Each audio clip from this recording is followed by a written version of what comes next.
La remise en question de la complaisance de Donald Trump envers les milliardaires et l'enquête sur une possible injection d'argent chinois dans le Parti républicain sont deux sujets qui traversent les États-Unis.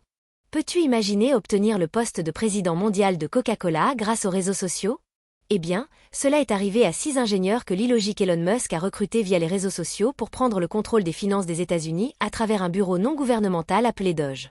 Ce qui est à la fois comique et délicat, c'est qu'aucun de ces ingénieurs ne sera fonctionnaire, bien qu'ils aient accès, contrôle et pouvoir de décision sur des centaines de milliers de milliards de dollars dans tous les secteurs des États-Unis, y compris le renseignement, la sécurité nationale, la santé, le contre-espionnage, et même les prêts aux entreprises concurrentes de celles d'Elon Musk, ce qui pourrait indirectement permettre à l'homme le plus riche du monde de compliquer la vie de ses potentiels opposants commerciaux. Elon Musk a recruté une équipe de 6 jeunes ingénieurs pour diriger le département de l'efficacité gouvernementale, DOGE, dans le but de réduire les dépenses et d'améliorer l'efficacité du gouvernement des États-Unis.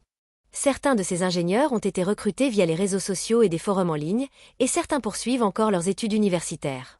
De plus, des ingénieurs de SpaceX ont été nommés conseillers principaux de l'administrateur de la Federal Aviation Administration, FAA, remplaçant des spécialistes licenciés de l'agence. Le manque d'expérience de certains membres de l'équipe a suscité la controverse. Par exemple, un ingénieur de 25 ans, ayant accès aux systèmes financiers gouvernementaux, a récemment démissionné en raison de controverses liées à sa nomination.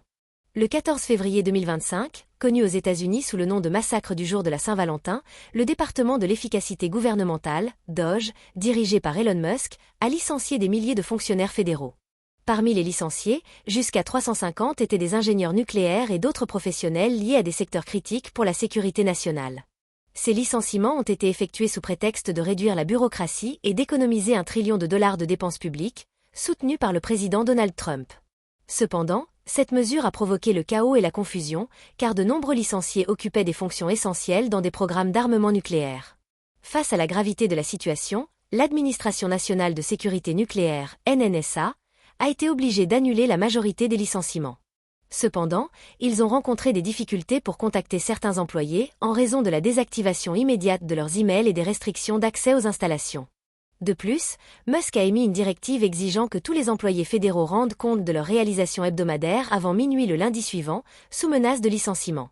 Cette action a été critiquée par les syndicats et a généré de l'incertitude parmi les fonctionnaires.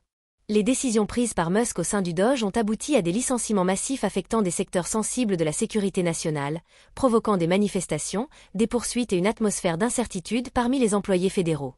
En particulier, le département de l'énergie des États-Unis a confirmé que moins de 50 employés ont été licenciés de l'Administration nationale de sécurité nucléaire, NNSA, contrairement au rapport précédent faisant état de 325 licenciements. Ces licenciements, qui ont affecté des employés en période d'essai dans des rôles administratifs, font partie d'une réduction de personnel plus large dans plusieurs départements fédéraux, orchestrée par le président Donald Trump et son conseiller Elon Musk. La confusion générée par des notifications de licenciements contradictoires a perturbé les fonctions cruciales de sécurité nationale de la NNSA. Des législateurs démocrates ont critiqué ces actions, soulignant les risques potentiels pour la sécurité nationale et mondiale en raison des licenciements brusques et mal coordonnés. Auparavant, le département de l'efficacité gouvernementale, DOGE, dirigé par Elon Musk, a été impliqué dans un scandale début février 2025 après avoir annoncé en grande pompe avoir réalisé des économies records de 8 milliards de dollars sur les dépenses fédérales. Cependant, à peine quelques heures après la conférence de presse, des analystes et des journalistes spécialisés ont commencé à détecter des incohérences dans le chiffre. Un rapport interne divulgué a révélé que l'économie supposée était en réalité de 8 millions de dollars, soit seulement 0,1% du montant initialement proclamé. La différence de 3 ordres de grandeur a déclenché une vague de critiques, les experts soulignant que cette erreur ne pouvait pas être attribuée simplement à une confusion typographique, mais semblait être une manœuvre intentionnelle pour gonfler les réalisations de la nouvelle équipe de gestion. Musk et son équipe ont tenté de minimiser l'incident, affirmant qu'il s'agissait d'un malentendu numérique malheureux, mais la crédibilité du DOGE a été gravement endommagée. Les répercussions ont été immédiates et ne se sont pas limitées au domaine médiatique. Le Government Accountability Office, GAO, a lancé une enquête formelle sur la gestion des fonds et la véracité des rapports financiers présentés par le DOGE. Pendant ce temps, l'opposition au Congrès a profité du scandale pour remettre en question l'adéquation des nouveaux fonctionnaires, dont beaucoup n'avaient aucune expérience dans l'administration publique et venaient directement d'entreprises technologiques proches de Musk. Le fiasco a également affecté la perception publique du programme, avec des sondages montrant que la confiance dans le DOGE avait chuté en flèche. Malgré les tentatives de gestion des dommages par le gouvernement et Musk lui-même, l'erreur est restée comme un exemple du désordre et du manque de rigueur avec lequel l'équipe du Doge gérait la soi-disant révolution de l'efficacité dans le secteur public. Les liens d'Elon Musk avec la Chine ont été une pièce maîtresse dans l'expansion de Tesla et d'autres de ses entreprises, mais ils représentent également un risque stratégique dans le contexte de la rivalité croissante entre Washington et Pékin. La Gigafactory de Tesla à Shanghai, inaugurée en 2019, a été la première usine d'un constructeur automobile étranger à fonctionner sans partenaire local en Chine, ce qui a suscité des soupçons de traitement préférentiel de la part du gouvernement chinois. De plus, au fil des ans, Tesla a reçu des financements de banques d'État chinoises et a travaillé avec des fournisseurs locaux de batteries, ce qui a renforcé sa présence sur le marché chinois, mais a également exposé l'entreprise à une possible dépendance technologique et commerciale vis-à-vis de Pékin. Dans un contexte où la guerre commerciale entre les États-Unis et la Chine continue de s'intensifier, les autorités chinoises ont commencé à exercer une pression accrue sur Tesla, retardant l'approbation de son système de conduite autonome complète, FSD, ce qui pourrait être utilisé comme un levier de négociation dans les négociations tendues avec le gouvernement de Trump. En même temps, Tesla fait face à une concurrence féroce en Chine, avec des fabricants tels que BYD, XPeng et Huawei qui progressent rapidement dans la technologie de conduite autonome et proposent des véhicules à des prix plus accessibles. Bien que Tesla prévoie de commencer la livraison locale du modèle Y en Chine à la fin du mois, les consommateurs chinois ont désormais plus d'options que jamais, ce qui a réduit l'avantage concurrentiel de l'entreprise de Musk. Ce contexte met en évidence le dilemme auquel Tesla est confronté. D'une part, la Chine est son plus grand marché en dehors des États-Unis, et son succès dans ce pays a été crucial pour maintenir la croissance de l'entreprise. D'autre part, la pression politique croissante et l'incertitude réglementaire pourraient transformer ce même marché en un piège, surtout si les tensions entre les deux puissances se traduisent par des sanctions plus sévères ou des restrictions technologiques. Elon Musk a cultivé une relation ambiguë avec la Chine, obtenant d'importants avantages financiers et stratégiques de son expansion dans le géant asiatique. Son entreprise Tesla a non seulement reçu des financements de banques d'État chinoises, mais elle a également bénéficié de subventions et d'avantages réglementaires que d'autres entreprises étrangères n'ont pas obtenus.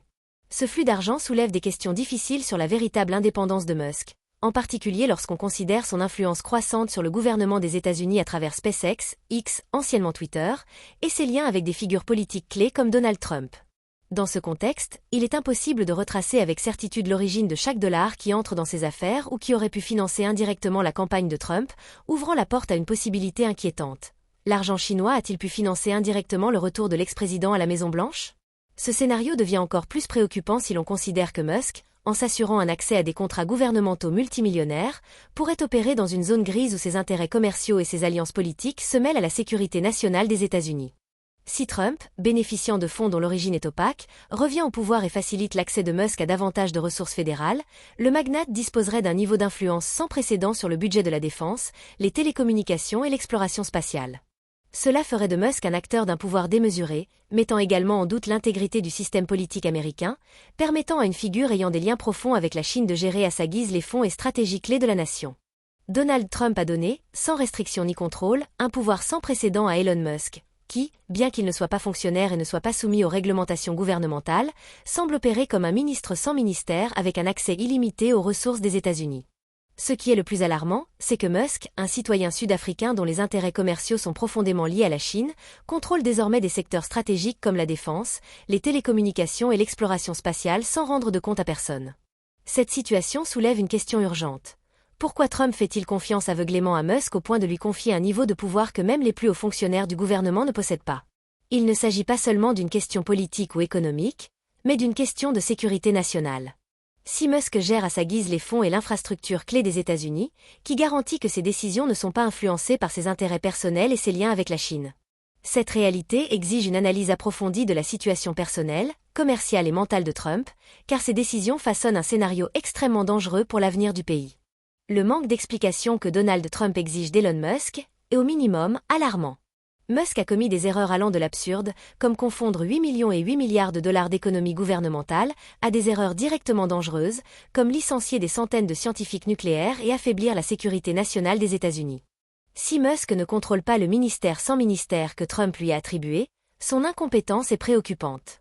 Mais si, au contraire, il contrôle ses décisions, alors nous sommes face à quelque chose de bien plus grave. La responsabilité directe d'avoir mis en péril la stabilité stratégique du pays. Le licenciement massif d'ingénieurs et d'experts dans des domaines sensibles n'est pas seulement une question administrative. C'est une vulnérabilité critique. Ces professionnels peuvent désormais être recrutés par la Chine, l'Iran, la Russie ou toute autre nation ayant des intérêts opposés à ceux des États-Unis. La question est inévitable. Était-ce l'intention de Musk dès le départ? Si ses liens avec la Chine sont déjà préoccupants, pourquoi faciliterait-il, intentionnellement ou non, la fuite d'informations nucléaires américaines vers des puissances rivales? Et encore plus inquiétant, pourquoi Trump, au lieu d'exiger des comptes, continue-t-il de le soutenir sans condition? L'attitude soumise de Donald Trump envers Elon Musk est une énigme qui ne peut être ignorée. Tandis que Musk accumule un pouvoir sans précédent au sein du gouvernement sans être même un fonctionnaire élu, Trump préfère détourner l'attention du public vers des conflits internationaux comme l'Ukraine ou Israël. Cependant, le véritable désastre se déroule à l'intérieur des frontières des États-Unis. Le pays traverse la pire crise de consommation de fentanyl de son histoire.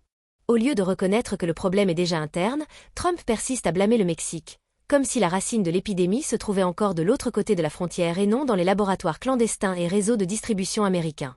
Cette double norme est délibérée. Trump évite de questionner Musk et ses décisions désastreuses, comme le licenciement massif de scientifiques nucléaires, mais n'hésite pas à accuser le Mexique pour agiter sa base politique. Pendant ce temps, la crise du fentanyl reste hors de contrôle, avec des milliers de morts chaque année et aucune stratégie efficace pour la combattre. La question est évidente. Pourquoi Trump protège-t-il Musk avec autant de zèle, même lorsque ses erreurs compromettent la sécurité nationale, tout en préférant accuser d'autres pays pour des problèmes que les États-Unis ont eux-mêmes générés et continuent de nourrir?